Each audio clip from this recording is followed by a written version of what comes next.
ahí entonces, ahora vemos el texto, lo que plantea, ¿no?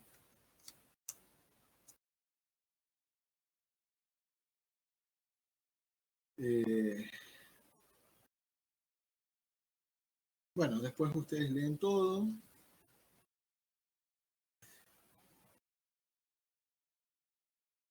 Incluso, préstenle atención, no lo vamos a leer ahora, pero después ustedes lo ven a eso.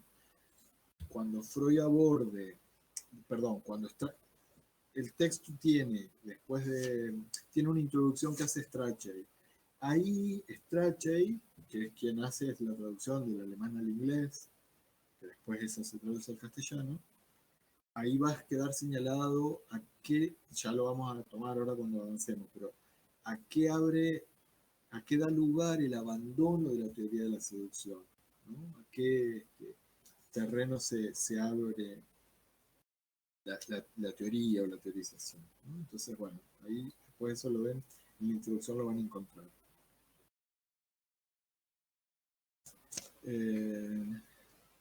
Bueno, entonces, después sí Freud en la introducción del texto va a decir, bueno, en el texto anterior, hablando de las neuropsicosis y defensa, dice, bueno, yo abordé el tema de cómo se llevaba a cabo la defensa, todo esto que dijimos recién, que sigue teniendo vigencia. La defensa opera tratando de debilitar la representación, quitándole el afecto, si se convierte, etcétera, etcétera. Bueno, eso era de un modo general la defensa. Ahora, ¿cuál es el contenido del cual hay que defenderse? Ahí es donde empieza esto que decíamos, a afinar esa puntería respecto de la especificidad del trauma con el agregado del trauma en los tiempos. Vamos a la página 164, donde arranca el punto 1, va a hablar de la etiología, fíjense, específica de la histeria. Hay una etiología, hay una causación, hay algo que posibilita explicar la formación de la histeria de un modo específico, ¿no? Acá lo que va a abordar es la etiología específica de la histeria. Entonces, empezamos a leer ahí, página 164, al inicio de la página. Que los síntomas de la histeria solo se vuelven inteligibles reconduciéndolos a una vivencia de eficacia traumática y que estos traumas psíquicos se refieren a la vida sexual, hay algo que Breuer y yo hemos declarado ya en publicaciones anteriores, ¿no? Bueno, hasta ahí, nada nuevo. Lo que hoy tengo para agregar, como el resultado uniforme de los análisis por mí realizados de 13 casos de histeria, atañe por un lado a la naturaleza de esos traumas sexuales y por el otro al periodo de la vida en el que ocurrieron, ¿no? A la naturaleza de esos traumas y al periodo de la vida en que ocurrieron. Para la causación, para la etiología, para la causación de la histeria, no basta, no alcanza que en un momento cualquiera de la vida se presente una vivencia que de alguna manera roce la vida sexual y devenga patógena por el desprendimiento y la sofocación de un afecto penoso, ¿no? Ese sería un trauma simple. No basta que en un momento cualquiera suceda eso. Con eso no alcanza. Antes bien, es preciso que estos traumas sexuales correspondan a la niñez temprana, el periodo de la vida anterior a la pubertad, ¿no? Está siempre ese punto, digamos, ahí, ¿no? En juego, la pubertad, y su contenido, el contenido de la vivencia, tiene que consistir en una efectiva irritación de los genitales, procesos semejantes al coito, ¿no? Ahí abordó la naturaleza de esos traumas, el tipo de vivencia que tienen que ser y el periodo de la vida, es decir, antes de la pubertad, en la temprana infancia. Tengo una pregunta, profe, porque Vale. la pregunta de la guía decía a qué época corresponden los traumas sexuales. Yo cuando respondí no sabía si responder aparecen en la niñez temprana o que aparece después cuando están en la pubertad, sería. Está bien, sí, está O sea, bien. no sabía qué hacer porque yo lo que contesté fue en la niñez temprana, pero el verdadero afecto traumático aparece con el recuerdo en la etapa de la madurez sexual. Perfecto. Si vos lo pones así, podés dar cuenta de eso, porque, digamos, lo que no sería explicación suficiente es pensar esto con este primer trauma de este momento y que eso ya sería traumático, ¿no? si bien corresponde, vos lo que podés precisar, vos en general lo digo, ¿no? Es, digamos, esta idea de la resignificación a posteriori, que se necesitan al menos dos tiempos, y en este caso la pubertad jugando un papel ahí entre medio, es decir, se necesita un segundo momento que resignifica un primero, el primero antes de la pubertad, el segundo después de la pubertad. Digamos, que vos puedas ubicar, después si vos decís antes, después, en qué periodo, mientras vos aclares esa cuestión, no va a haber inconveniente. ¿Sí? Lo que pusiste, lo que decís está bien. Es en la infancia, pero eso solo va a volverse traumático luego de, digamos, un segundo momento que permita la resignificación, y para que la resignificación se posibilite, tiene que estar el salto de la pubertad entre medio, ¿no? De nada. Eh, digamos, siempre poner en juego lo de la resignificación. Ahí, en ese sentido, es clave la idea de la resignificación. ¿Sí? Fíjense, sigo ahí donde quedé. Sigo en la página 164, el párrafo que le sigue. Dice Freud, hallé cumplida esta condición específica de la histeria, pasividad sexual en periodos presexuales, ¿no? Ahí está la condición específica para la causación de la histeria, pasividad sexual en periodos presexuales, ¿no? Ahí en ese renglón queda claro pasividad sexual en periodos presexuales. Es decir, esa primera vivencia antes de la pubertad tiene que ser vivida de modo pasivo. Pasivo en el sentido de recibir esa seducción, ya dijimos, eufemismo, esa agresión sexual. De modo pasivo. ¿Sí?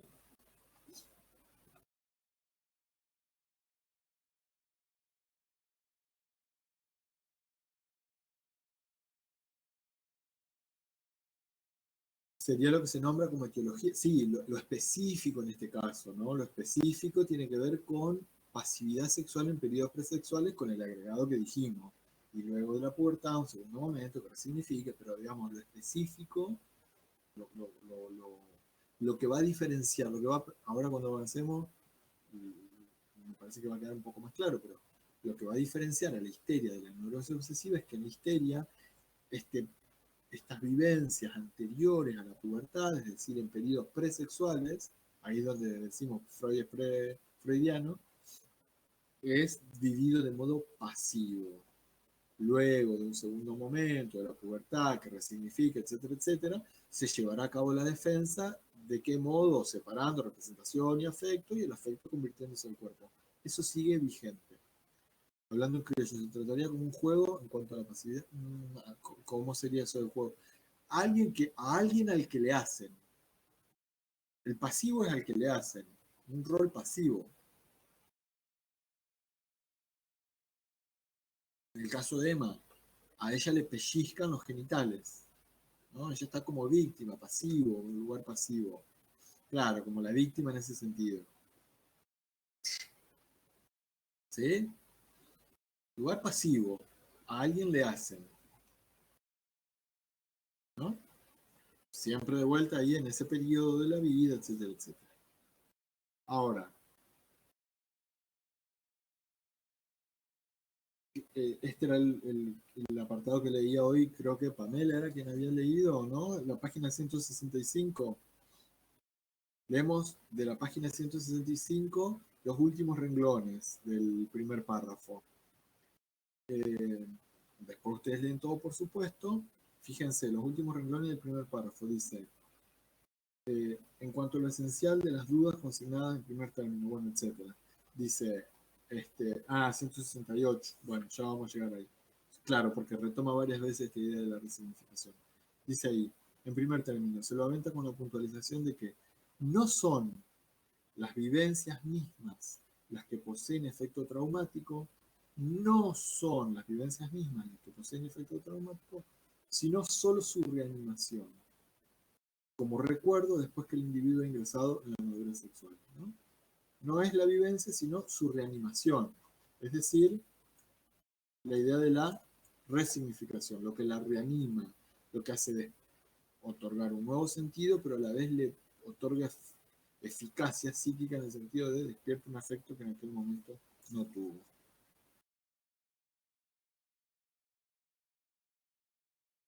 Entonces,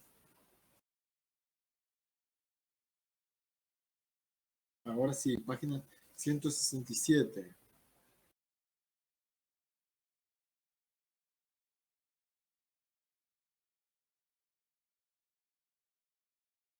Eh, 168, y ya no sé si lo tengo, bueno, no importa, después lo volvemos a leer porque página 167, al inicio de la página, de la, 100 de la 168, bueno, ya llegamos, vamos a la 167. Al inicio de la 167, dice, todas las vivencias, y el 167 lo tengo yo, todas las vivencias y excitaciones. Ah, por eso es 167 entonces, no sé, claro, ya me pierdo yo también, ¿no? Ajá, 167. Ah, 168, bueno, sí, puede variar. Habría que ver qué edición es. Ah, está, 167. Bueno, sí, no, pero puede ser que por ahí, sí, ya estábamos perdidos. Bueno, no importa, en otro sentido. Volvemos. 167. Ahora sí releemos lo que había leído la compañera hoy. Todas las vivencias y excitaciones que preparan o ocasionan el estallido de la histeria en el periodo de la vida posterior a la pubertad solo ejercen su efecto comprobadamente por despertar la huella anímica de esos traumas de la infancia. O sea, traumas que se van a ser luego, trauma en ese momento no lo es, ¿no? Eh, de esos traumas de la infancia. Huella que no deviene entonces consciente, sino que conduce al desprendimiento de afecto y a la represión, ¿no? Le otorga un nuevo sentido y despierta un afecto que en aquel momento no tuvo.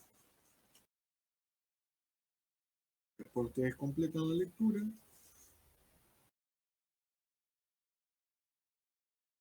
Último párrafo de la 167. Último párrafo. Ahora bien, voy a tener que silenciar acá un segundo. Bueno, me parece que se calmaron. Si no, muteamos enseguida. Sí. Eh, bueno, avanzo con el último párrafo de la 167. Dice, ahora bien, tal predisposición histérica indeterminada, retoma lo que viene planteando, ¿no? Dice, tal predisposición histérica indeterminada puede reemplazarse enteramente o en parte por el efecto póstumo. El efecto póstumo es el efecto retardado con posterioridad, la resignificación a posteriori, es decir, con efecto póstumo el efecto es a posteriori. Por el efecto póstumo del trauma infantil sexual. Solo consiguen reprimir, es decir, llevar a cabo la defensa, ¿no? Reprimir en el sentido de desalojar, como ya vimos, solo consiguen reprimir el recuerdo de una vivencia sexual penosa de la edad madura aquellas personas en quienes esa vivencia es capaz de poner en vigor la huella anémica de un trauma infantil, ¿no? Solo se va a llevar a cabo la defensa a partir de un segundo momento si eso permite conectar con un primero y esta idea de la resignificación, etcétera, etcétera, ¿no? Hasta ahí, vamos.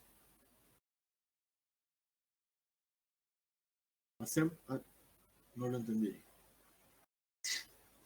Freud lo dijo de un modo más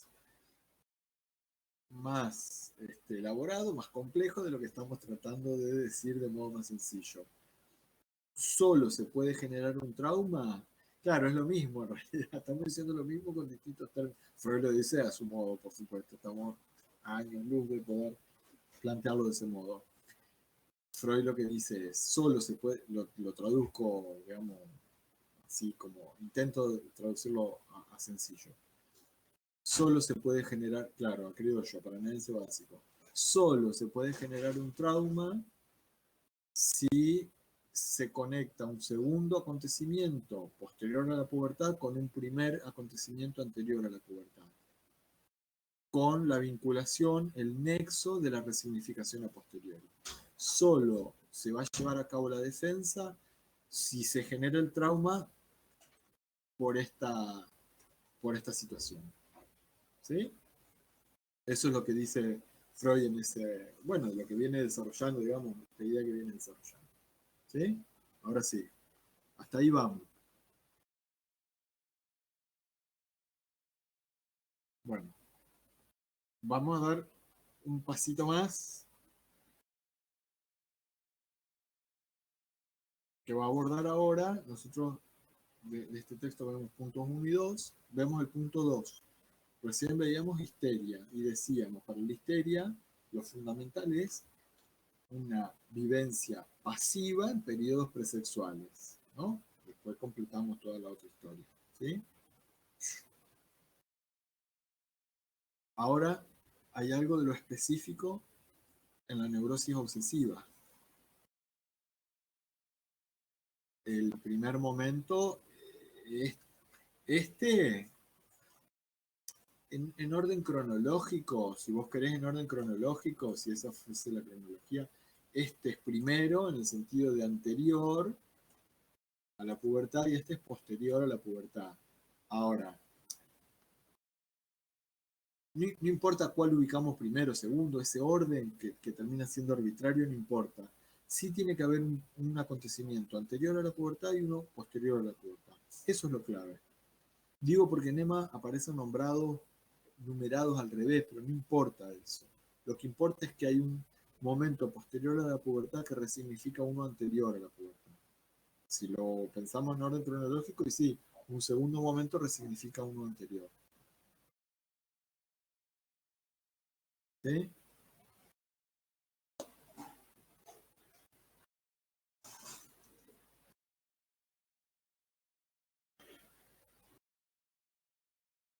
No importa qué nombre le dé, porque por eso, después en EMA lo vamos a ver, no importa. Lo que sí importa, si yo me ciño, me atengo a la cuestión cronológica, bueno, este acontecimiento va a ser primero porque va a estar antes en el tiempo.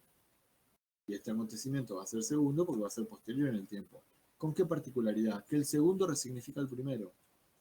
Si este no acontece, no tengo trauma. Si este no aconteció, tampoco tengo trauma. Pero no es la sumatoria, sino la resignificación lo que lo eleva a la categoría de trauma. ¿Sí? Es, digamos, el trauma en los tiempos con esa particularidad.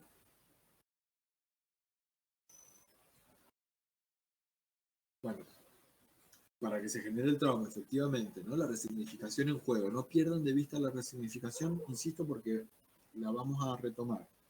¿Sí? Avanzamos un pasito más. A ver si podemos terminar este texto. ¿Qué quiere decir con que lo que debe admitirse que la aptitud para la reacción histérica ya existía antes? Freud ahí se está metiendo en discusiones de si la histeria es adquirida o heredada, un poco de eso. Si la persona ya tiene cierta predisposición o no, etcétera, ¿no? Digamos, no nos vamos a meter por ahí. Acá Freud lo que está dando cuenta es lo específico, lo que tiene que suceder, digamos, ¿no? Para que se genere. Pasamos a la página 169, donde aborda naturaleza y mecanismo de la neurosis obsesiva. A ver si podemos finalizar con esto. Dice, leo donde arranca el punto 2, 169. En la etiología de la neurosis obsesiva, unas vivencias sexuales de la primera infancia poseen la misma significatividad que en la histeria. Empero, ya no se trata aquí de una pasividad sexual, sino de unas agresiones ejecutadas con placer y de una participación que se sintió placentera en actos sexuales. Vale decir, se trata de una actividad sexual. A esta diferencia de relaciones, bueno, teológica, etc., ¿no? Freud distingue en la histeria pasividad sexual, en la neurosis obsesiva actividad sexual. Es decir, esto que dice, agresiones ejecutadas con placer y participación placentera, ¿no? un rol activo, no un rol pasivo, sino un rol activo. Eso es lo que Freud postula como diferencia entre la histeria y la neurosis obsesiva. ¿Sí? Por supuesto, estamos hablando del periodo presexual, es decir, estamos hablando de este, como recién decíamos, primer periodo antes de la pubertad. Acá se lleva a cabo esta actividad placentera. ¿Sí? No, sigue siendo teoría de la seducción. Ahora vamos a ver por qué.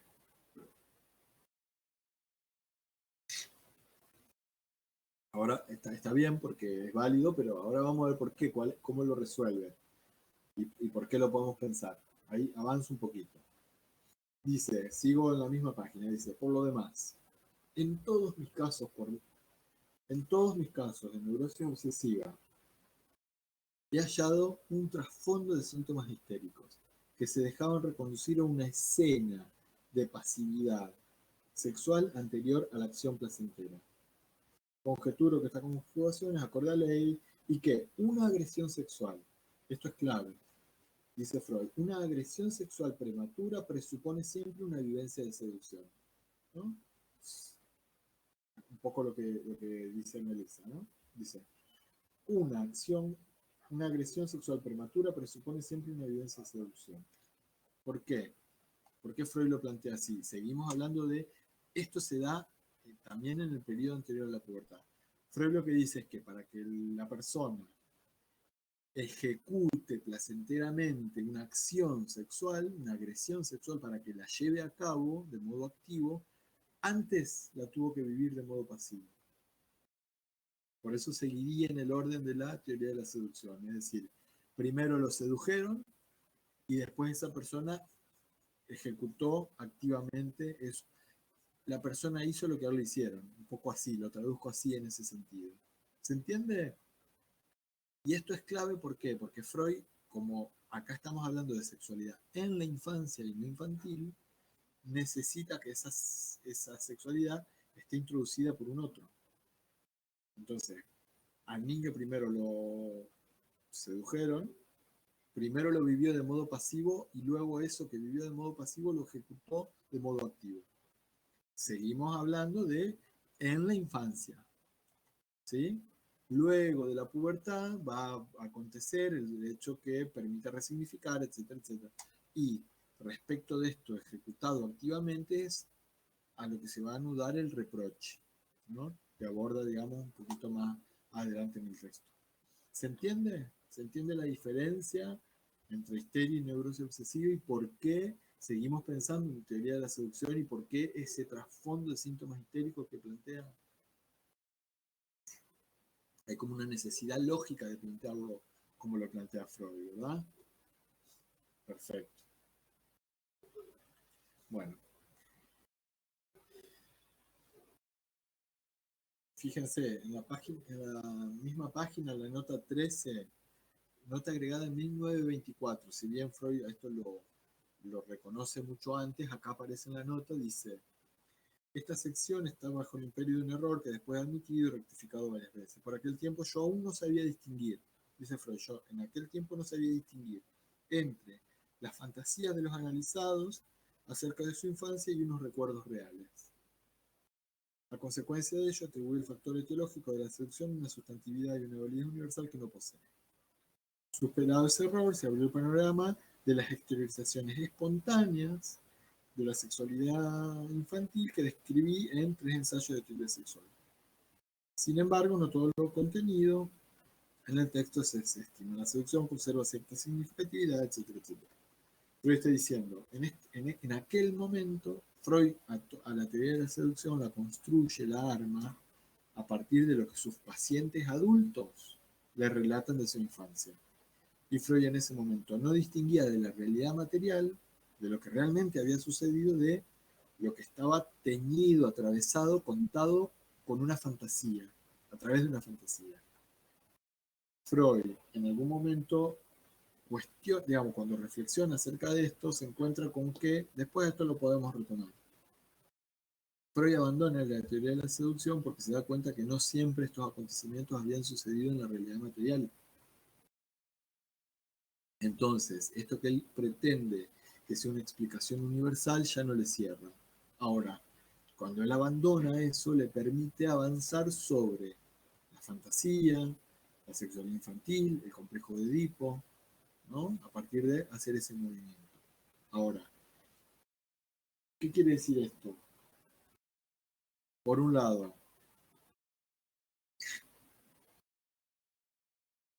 Freud no dice, cuando corrige esto, no dice que estos sucesos no acontecen, que todo lo que sobre todo un niño o un adulto cuenta respecto de esto siempre es una fantasía, ¿no? Está diciendo que, por supuesto, algunas veces la realidad material coincide con esa fantasía, hay veces que los acontecimientos están desfigurados por la fantasía. A ver, lo digo de otro modo, Freud no niega que los abusos existen, para nada, Freud no está diciendo eso. Freud lo que está cuestionando es su explicación de la etiología de las histerias, o de las neurosis en general, ¿no? Eh, la fantasía lo que termina haciendo es encubrir este tipo de... Lo vamos a ver cuando veamos las fantasías primordiales, digamos, ¿no? La idea de la fantasía de la seducción por parte de un adulto encubre ciertos deseos del sujeto en ese momento vinculados al complejo de Edipo. Profe, yo le quería Sí, hacer una pregunta de la guía que no me había dale, quedado claro y no sé si está relacionado con esto. Es la dale. última, dice, ¿por qué Freud desestima el modelo de etiología traumática? ¿Qué papel desempeña la fantasía? Sí, perfecto.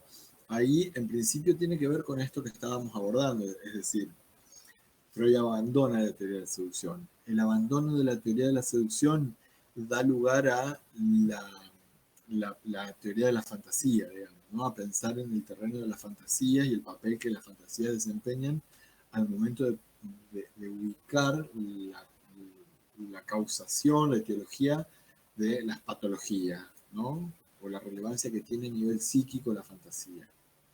Ahora, los motivos por los cuales abandona eso no lo dijimos, lo podemos mencionar, pero lo podemos retomar en todo caso. Freud se empieza a encontrar, entre otras cosas, por ejemplo, por la época en la que esto sucede, Freud empieza su autoanálisis, empieza a analizar sus propias producciones psíquicas, sus sueños, etc. Se empieza a encontrar con contenidos que eran muy similares a lo que les contaban sus pacientes hasta ese momento, y él sabe, digamos, por su vivencia y por sus recuerdos, que él no fue víctima de abuso de su padre, además, ¿no? Porque todos estos acontecimientos, que acá aparece como disfrazado, en general eran llevados a cabo, según los relatos de sus pacientes, por el padre. Eso era, ahí a partir de esto, entre otras cosas, Freud empieza a encontrarse con que, digamos, esto estaba teñido por una fantasía, ¿no? Eso es uno de los motivos. Por otro lado, Freud dice, bueno, si hay tantos casos de neurosis, tendría que haber muchos más perversos de los que se encuentran, digamos, ¿no? Porque la proporción si no cierra. Pero bueno. Eh,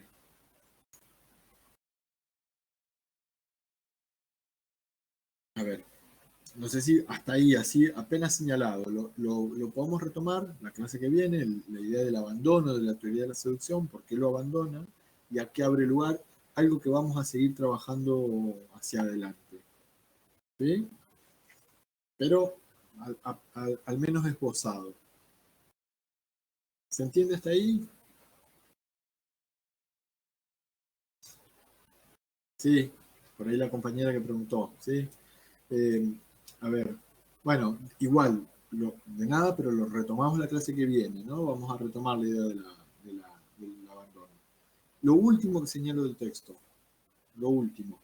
A partir de la página 170, en la página 170, Freud va a hablar de la trayectoria típica de la neurosis obsesiva, ¿no? Entonces va a ubicar como distintos momentos de esa trayectoria típica, como un momento de la inmoralidad infantil, es decir, lo que sucede antes de la pubertad, luego reproches que aparecen anudados a esas vivencias ejecutadas activamente, una defensa lograda, él dice la salud aparente, ¿no? Como una defensa que es eficiente, podríamos decir, pero después también agrega un momento donde la defensa fracasa. Es decir, eso de lo que la persona se defiende vuelve a salir a la luz. Después ubiquen ustedes esa trayectoria típica, son como distintos momentos, ¿no? Primero, segundo, tercero, ¿no? Como distintos momentos, pero de lo que interesa ahí, o digamos, por supuesto que todo, pero lo que es sumamente interesante es que Freud va ya tempranamente a ubicar retorno de recuerdos reprimidos. Esto grábenlo, señálenlo, porque lo vamos a retomar más adelante. Freud acá ya está hablando de una defensa fallida, del fracaso de la defensa, del retorno de lo reprimido. No sé si al resto se le desconecta, se escucha, o está cortado para todos. Todo ok. Capaz que, Pamela, tu conexión, ¿eh?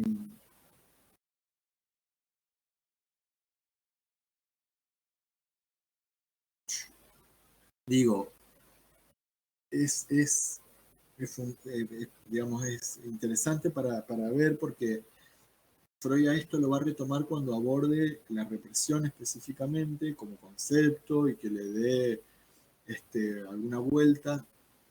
Sí, debe ser problema de la conexión o la compu, ¿no? Porque el resto por ahí está escuchando. Pero bueno, esta idea del retorno de lo reprimido, de formación de formaciones de compromiso, ¿no? Formaciones de compromiso, son todas nociones, ideas que fíjense qué temprano que aparecen y que Freud las va a retomar, va a seguir trabajando sobre esto. ¿Sí? Bueno, dale. Bueno, hasta ahí entonces. La clase que viene, retomamos la idea del abandono, de la teoría antes del abandono, planteo. Ustedes leen, por supuesto, todo esto.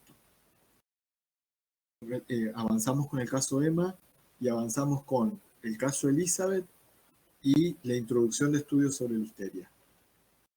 Clase que viene. Y después de que abordemos el caso Emma, trataremos de retomar la idea de por qué se abandona la teoría de la seducción. ¿Sí?